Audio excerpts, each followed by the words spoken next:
Okay, so we've unveiled the leopard and done a bit more on the fiddly fit. Started the ground cover and this sort of stuff. Now I'm just going to build up this zone here. You can sort of see there's bromeliads and things. I've just fleshed that one out quickly, give it an idea. Now, this is the sort of finished product that you can come closer. But what I'm going to do is I've just fleshed this one out here, and to show you how you do it, this is sort of now fine brush kind of level. If I can find the brush. No, that's not it. Hang on a sec. It's here. Okay, so you just get this sort of brush, like this, and what you're doing, can you see from there, come around here, is you're getting that sort of colour, which is forest green and Prussian blue and that sort of thing. So you're getting a grey, browny colour, and then all you're doing is you're looking at the plant. You've got to look at the plant, and then sort of just highlighting a lovely corner, as because they're not straight, they just sort of flow around like that. They got a little point on them, like that. That's the end kind of product, and then you just sort of get, you know, a bit of pinky kind of colour. Not clean, not. Oh, this hasn't got any pink in it, but I just think it looks really cool with the pink. And then you just sort of do this sort of business. Makes it pop, I think. And then you just need to sort of get a yellowy kind of colour. And then we'll just break that off a bit there, like that. Just sort of breaking it a bit. Then we get some more white. Just make the little veins just on the side, because they've got these sort of veiny looking things on the side. If you do this sort of stuff, you just rub it off. And then, just to finish it off,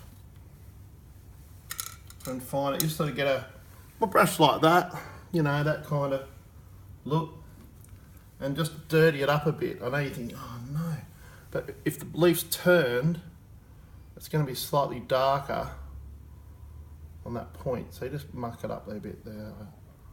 That's it there.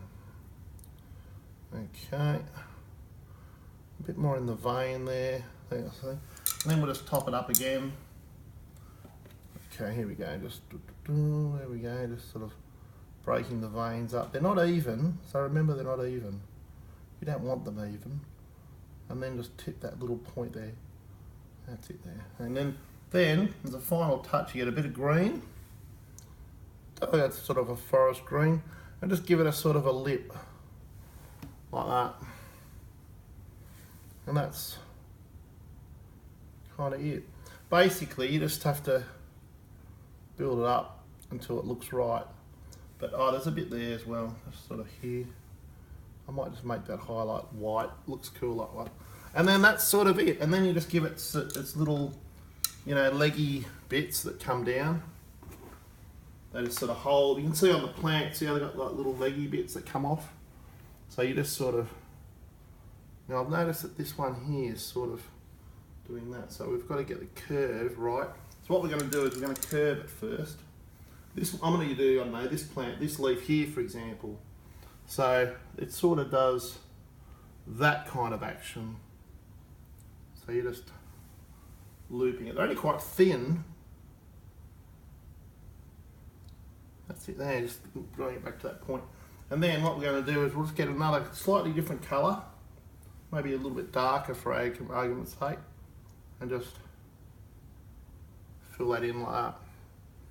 And then that just kind of turns in there like that. He sort of has a little twist on him before he finishes. And then yeah, just keep going along the line. These are the basic shapes of the leaves, but that's the end product. And then this mossy kind of stuff behind it, I'll do that later. Here, it's gonna be quite cool. I'm thinking of a chameleon here. Some sort of chameleon. He looks pretty cool. And then if you come over here, very, very quickly, this is the waterfall. So we need, you know, the leopard needs to be looking at something, and this is sort of above the land. There's some flamingos in there. So all we're basically doing here is we're just going to just touch it up. So as it comes into the hillside and things, I'm just going to give it some, you know, some vegetation that just kind of pops up because there's all vegetation around a waterfall, as we all know. So you want to be able to see it. Don't have too dark because it is in the distance. Generally lights, the rules are that as you get into the sort of the distance, you get lighter and lighter. But you get the idea, that sort of thing. And if you look down here, we've just grabbed some plants. This is going to be quite cool. I don't know where I'm going to put this one yet. Maybe here. There's a bit of a spot for it there. And then these things, these are the start of them here. I had Caitlin do these ones.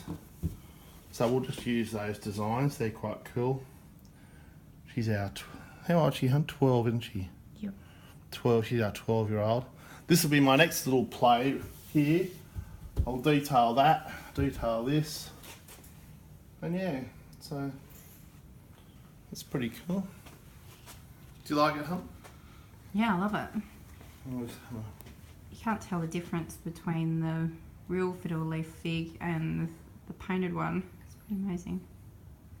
Oh, wait till it's finished. That's just flesh undercoat, that. And then I've just bought some oils too, because this is all acrylic. Oh, where's the oils gone? Oh, here they are.